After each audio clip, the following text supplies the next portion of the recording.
Baik, selamat pagi anak-anak. Pagi. Ya, sebelumnya Assalamualaikum warahmatullahi wabarakatuh. Waalaikumsalam warahmatullahi wabarakatuh. Bagaimana kabarnya hari ini? Sebaik Bapak. Ya, semoga kita selalu dalam keadaan sehat, baik-baik saja dan juga siap menerima materi tentunya. Oke, sebelum kita masuk ke dalam pembelajaran, saya mungkin meminta salah satu perwakilan ataupun yang ketua kelas mungkin ataupun yang mewakili untuk memimpin doa terlebih dahulu. Boleh salah satu? Coba teman-teman, silakan sebelum memulai pembelajaran Bapak hari ini, mari kita berdoa menurut agama dan kepercayaan masing-masing. Berdoa dipersilakan.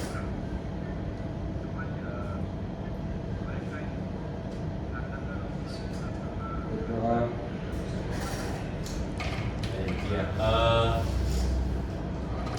Ya, jadi Bapak ingin mengabsen terlebih dahulu agar kita juga nantinya bisa mengevaluasi ke depannya dan juga bisa melihat tolak ukur seberapa keberhasilan materi ini bisa dicerna oleh anak-anak sekalian seperti itu. Ya, yang pertama mungkin dari yang pojok Mbak Nikita hadir, Mbak Ninis, kemudian Mbak Tiara, dan juga Mas Bin Hadir. Ya, ini Bapak lihat kok masih ada yang sepertinya tidak hadir.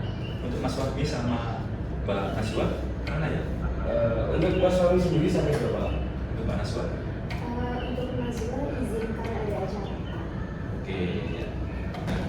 Ya, dari tadi Bapak melihat jawaban dari anak-anak sekalian ini sangat tidak bersemangat. Ya, jadi Bapak ingin menggugah semangat kita agar kita nantinya juga lebih siap dalam memberikan materi. Oke, jadi Bapak ingin memberikan SPK terlebih dahulu. Jadi ketika nanti Bapak bilang selamat pagi anak-anak, jawabnya selalu semangat pagi. Bisa ya? Dari Bapak. Perlu percobaan dulu atau langsung di Langsung saja Pak. langsung ya? Langsung. Oke. Selamat pagi anak-anak. Selalu semangat pagi. Ya. Ya, dari anak-anak sendiri adakah yang udah tahu kita akan belajar materi apa di hari ini? Belum Pak. Belum kayak. Masa belum? Sudah saya tampilin loh. Kalau masih. Terima kasih ya. Ya, jadi kita akan membahas seputar proklamasi kemerdekaan Indonesia. Jadi kita akan membahas atau sedikit mengulas terkait apa aja yang ada di balik peristiwa proklamasi yang mungkin mulai dari faktor yang melatar belakangi, kemudian siapa saja tokohnya dan juga bagaimana naskah proklamasi itu dituliskan. Ya, sebelumnya salah satu tujuan pembelajaran dari bagaimana teman-teman mempelajari materi ini adalah bahwa nantinya anak-anak diharapkan mampu menganalisis faktor internal maupun eksternal yang melatar belakangi peristiwa proklamasi seperti itu. Jadi nanti harapannya ketika teman-teman setelah menerima materi ini, teman-teman bisa menganalisis faktor apa saja, baik faktor internal ataupun faktor eksternal yang melatar belakangi proklamasi tersebut. Ya, kita langsung masuk ke dari teman-teman sendiri adakah yang sudah tahu di kapan teks proklamasi itu dibacakan? 17 Agustus 1945. Ya, di tahun sekitar tahun 1945, tepatnya di tanggal 17 Agustus di bulan 8 Agustus seperti itu. Ya, jadi Bapak ingin sekedar refresh ataupun minta anak-anak untuk membayangkan bagaimana ketika anak-anak ini hidup di tahun segitu, bagaimana ketika teman-teman mendengar berita daripada proklamasi ini atau kemerdekaan, di mana kita tahu bahwa kemerdekaan pada zaman itu merupakan satu bentuk cita-cita dari masyarakat Indonesia. Yang kita tahu bahwa Indonesia pernah dijajah oleh Belanda, oleh Jepang dan lain sebagainya. Nah, ini kalau Bapak lihat tadi ada media aja dari Jepang. Nah, ini sepertinya telah baru saja selesai materi kolonialisme ini. Jadi itu memiliki hubungan dengan naskah proklamasi. Ya, kita masuk pada salah satu faktor di mana proklamasi ini yang akhirnya kemudian dilaksanakan. Jadi pada saat itu Indonesia sedang dijajah oleh Jepang. Jadi ketika sekitar tahun 1942 Belanda itu diserang oleh Jepang dan kemudian Jepang berhasil menduduki Indonesia.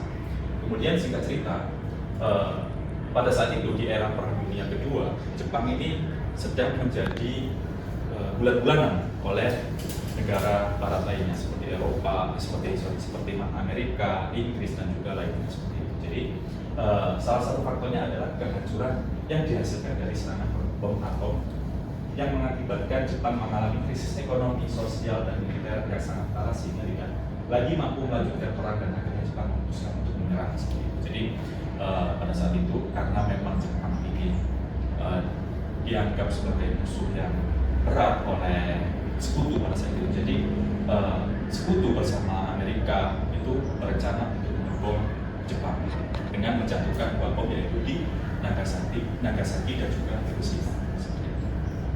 Kemudian setelah bom atom tersebut dijatuhkan, kondisi perpolitikan di Jepang itu sangat tidak menentu.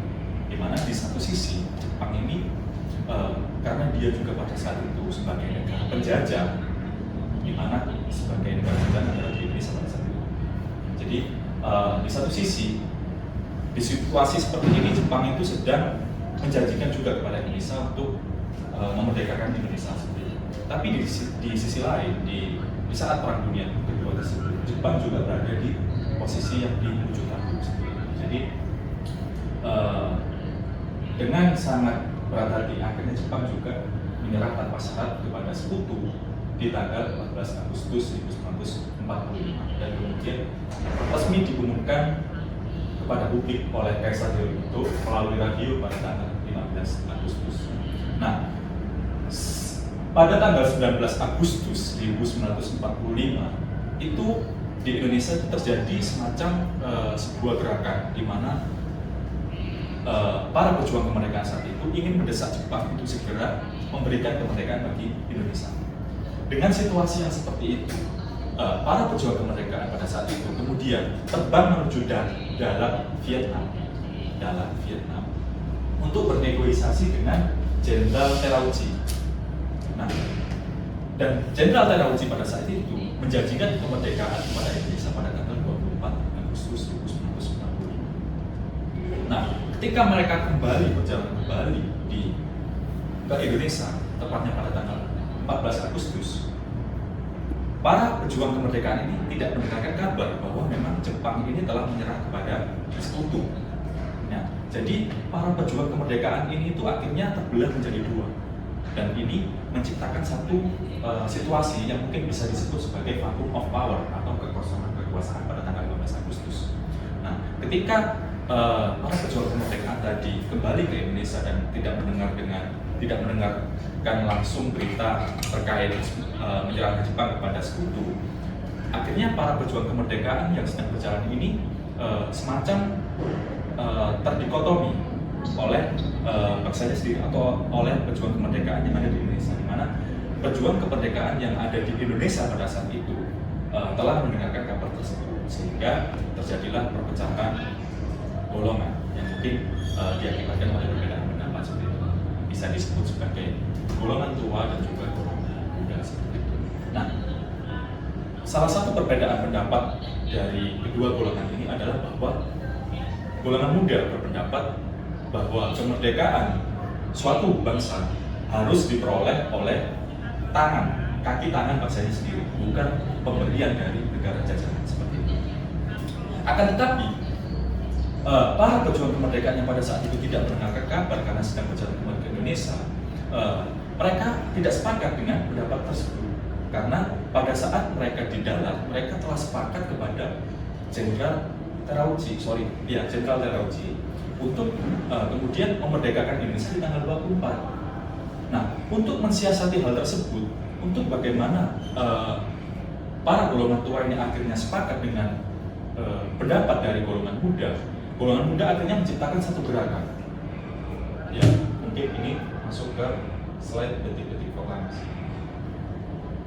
Ya, menciptakan satu gerakan di mana yang mungkin bisa kita kenal sebagai Rengas Dengklok. Nah, dari sini teman-teman adakah yang udah pernah baca mungkin apa sih peristiwa Rengas Dengklok itu? Boleh salah satu perwakilan atau mau Bapak tunjuk? Oh ya boleh Pak Mutiara. Kalau saya kan pernah belajar tentang peristiwa Rengas Dengklok itu. Jadi peristiwa Rengas Dengklok itu peristiwa di mana golongan tua ini tuh diculik oleh golongan muda agar mereka itu bisa mengusulkan pendapatnya. Iya benar banget Mbak. Jadi pada saat itu golongan muda akhirnya mau tidak mau menciptakan satu gerakan yang mungkin bisa disebut sebagai penculikan terhadap golongan tua, yaitu pada saat itu ada Soekarno, ada Muhammad Hatta dan juga ada Pak Zima seperti itu. Nah di mana peristiwa ini terjadi di tanggal 16 Agustus 1945 di hari Jumat kalau tidak salah Bapak sedikit lupa. Jadi di tanggal 16 Agustus tepatnya di jam 3 pagi ya.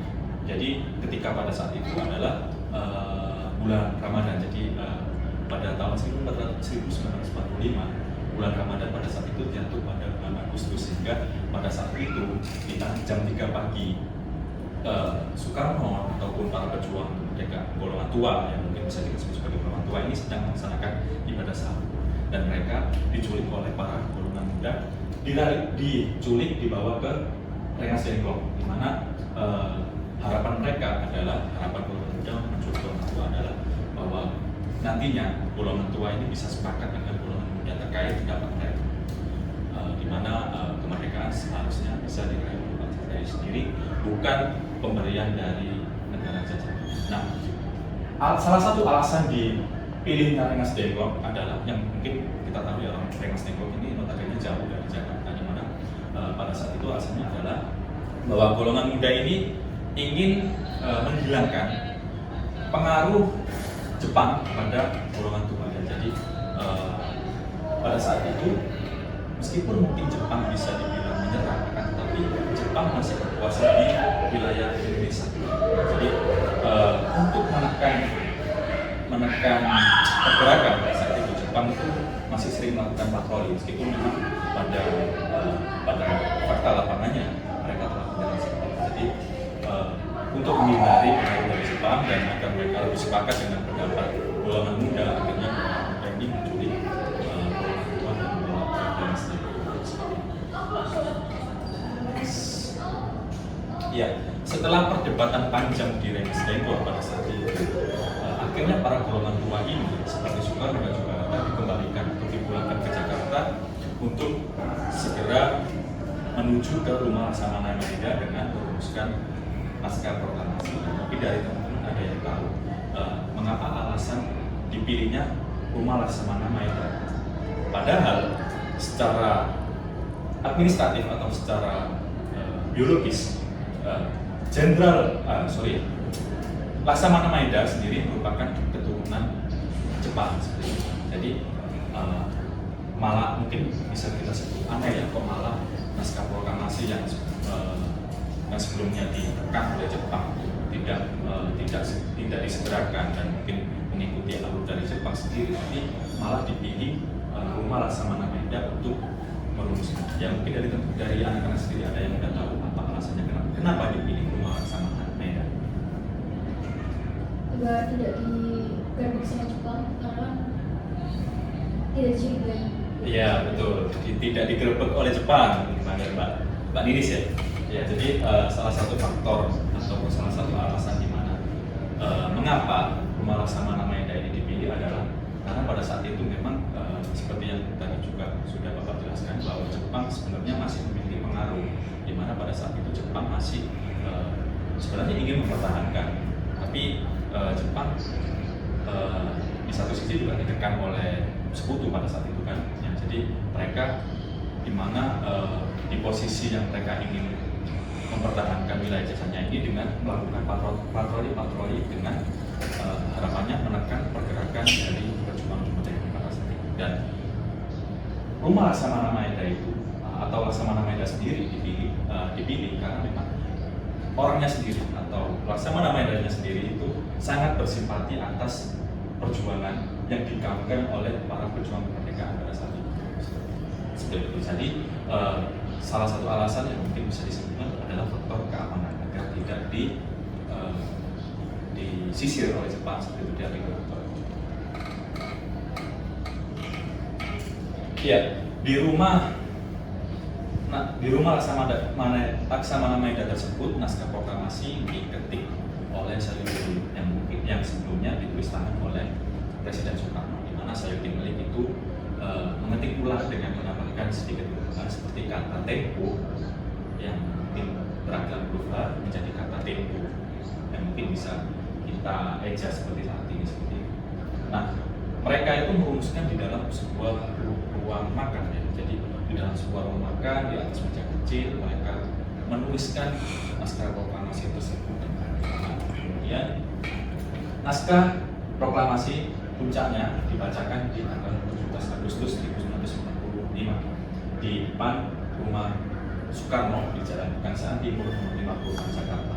Jadi pada saat itu ketika naskah proklamasi ini telah selesai diketik oleh para golongan muda atau Sayuti Melik pada saat itu di rumah Laksamana Maeda, akhirnya puncaknya itu dibacakan di 17 Agustus 1945 di rumah Soekarno ya. Jadi beda. Jadi perumusannya itu di rumah Laksamana Maeda, akan tetapi pembacaannya di rumah Soekarno sendiri. Nah, di tanggal tersebut akhirnya menjadi satu momen bersejarah bagi Republik ini, bagi bangsa Indonesia, di mana 17 Agustus 1945 diperingati sebagai hari lahirnya bangsa Indonesia dan mungkin setiap tahun peringatannya kita laksanakan dengan upacara dan sebagainya.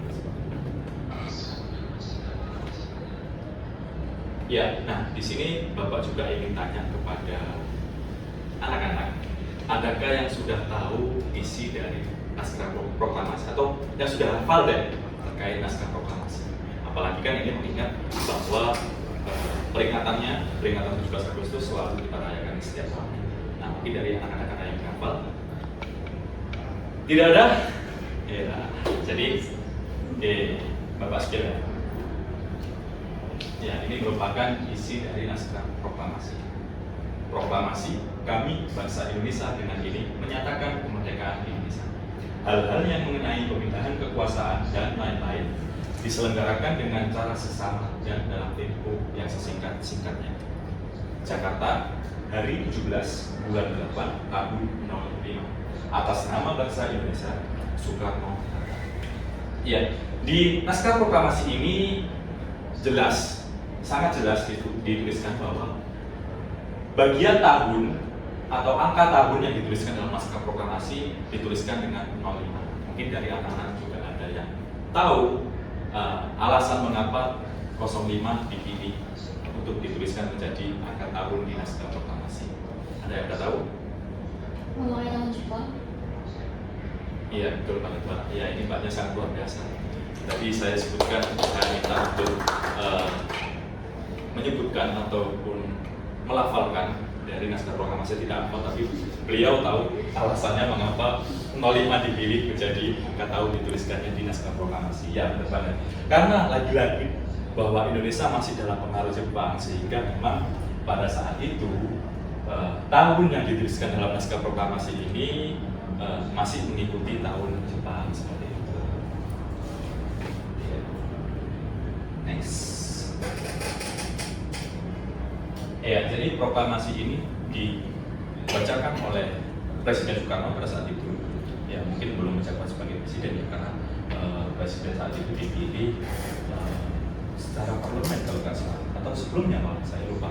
Nah, jadi ya mungkin bisa kita atau yang kita kenal sekarang dengan Presiden Soekarno pada saat itu proklamasi dibacakan oleh beliau dengan suara yang lantang, tegas, di mana itu sebagai simbol daripada nasionalisme itu sendiri. Nah, di sini proklamasi dibacakan dengan hikmat dan juga diiringi oleh lagu kebangsaan Indonesia pada saat itu, lagu Indonesia Raya, yang mungkin fun fact-nya juga bahwa pada saat itu lagu Indonesia Raya itu dinyanyikan sebanyak 3 stansa ya, yang mungkin kalau kita kenalkan 1 stansa ya pada saat ini, tapi pada saat itu ada 3 stansa.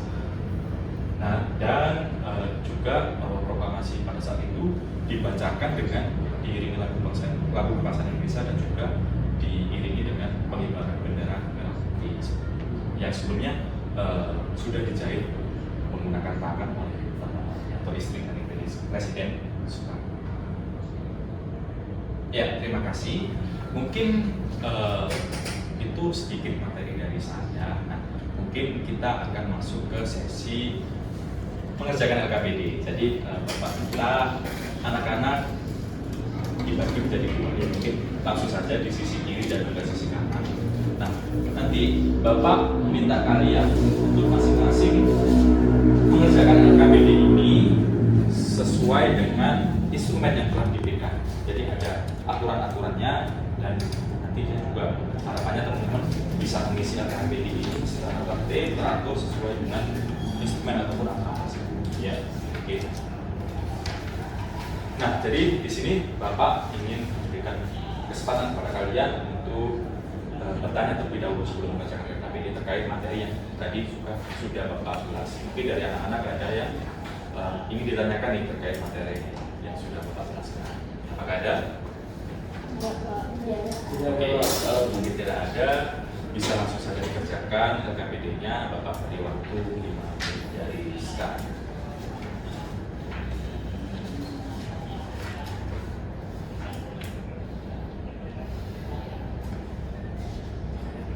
Bisa didiskusikan ya teman-teman bersama teman kelompoknya. Ya, karena Bapak rasa juga sudah cukup dan ini tadi sepertinya melebihi dari 5 menit. Jadi karena memang bentuk pengerjaannya adalah kelompok, jadi Bapak minta untuk dari salah satu kelompok bisa mempresentasikan. Mungkin dari anak-anak sendiri bisa secara sukarela untuk maju dari kelompok mana saja. Pak. Oke, boleh silakan.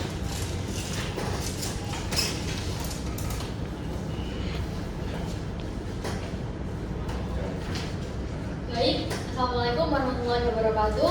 Waalaikumsalam warahmatullahi wabarakatuh. Jadi di sini kami akan mempresentasikan hasil diskusi kami. Sebelumnya perkenalkan saya Nibis Dan saya Intan. Oke, jadi menurut kami dari sisi internal terdapat 3 faktor utama yang menjadi pendorong kuat lahirnya proklamasi. Yaitu yang pertama, meningkatnya kesadaran nasional dan semangat persatuan di kalangan rakyat Indonesia. Kesadaran ini tidak muncul secara tiba-tiba, melainkan melalui proses panjang sejak masa pergerakan nasional awal abad ke-20. Organisasi-organisasi pergerakan serta mengalami penderitaan di bawah penjajahan Belanda dan juga Jepang membentuk identitas kolektif sebagai bangsa yang ingin merdeka. Kondisi ini membuat rakyat semakin siap secara mental dan ideologis untuk menyambut kemerdekaan ketika kesempatan itu datang. Alasan yang kedua yaitu peran aktif dan juga tekanan dari golongan muda yang menginginkan kemerdekaan segera diproklamasikan tanpa campur tangan Jepang. Tokoh-tokoh seperti Sudarso Syahrir dan Bung Karno memandang bahwa Jepang sudah tidak lagi memiliki legitimasi untuk menentukan masa depan Indonesia. Mereka mendorong agar proklamasi dilakukan secepat mungkin, bahkan jika perlu tanpa melalui badan penentukan Jepang seperti mereka ini. Kesalahan ini memuncak dalam peristiwa Rengas Dengklok yang menjadi titik penting dalam mempercepat keputusan proklamasi. Lalu yang selanjutnya, sementara itu faktor eksternalnya juga memainkan peran yang tidak penting dalam mendorong terjadinya proklamasi. Yang pertama itu dari kekalahan Jepang dalam Perang Dunia Kedua yang menjadi titik balik utama. Lalu yang kedua itu ada peristiwa pengeboman kota Hiroshima dan Nagasaki oleh Amerika Serikat yang mempercepat penyerahan Jepang tanpa syarat kepada sekutu. Dan yang ketiga itu situasi internasional yang belum stabil serta belum hadirnya pasukan sekutu di Indonesia yang memberikan kesempatan emas yang strategis. Begitu, jadi dampak dan resikonya. Jadi dampak faktor internal dan juga eksternal dalam peristiwa proklamasi kemerdekaan Indonesia pada dasarnya saling berkaitan dan tidak dapat dipisahkan. Dari sisi internal, persiapan bangsa Indonesia terlihat dari munculnya keberanian untuk segera merdeka. Hal ini dipengaruhi oleh tumbuhnya kesadaran nasional, dorongan kuat dari golongan muda seperti Sultan Syahrir dan Bung Karno, serta peran kepemimpinan Soekarno dan Muhammad Hatta yang mampu mengambil keputusan penting dalam situasi yang mendesak. Di sisi lain, faktor eksternal juga memberikan pengaruh besar, terutama setelah saat itu kekalahan Jepang dalam Perang Dunia II menciptakan kekosongan kekuasaan di Indonesia. Kondisi ini menjadi peluang yang sangat strategis karena mengubah jalan bagi bangsa Indonesia untuk segera memproklamasikan kemerdekaannya sebelum pihak sekutu datang dan mengambil alih kekuasaan.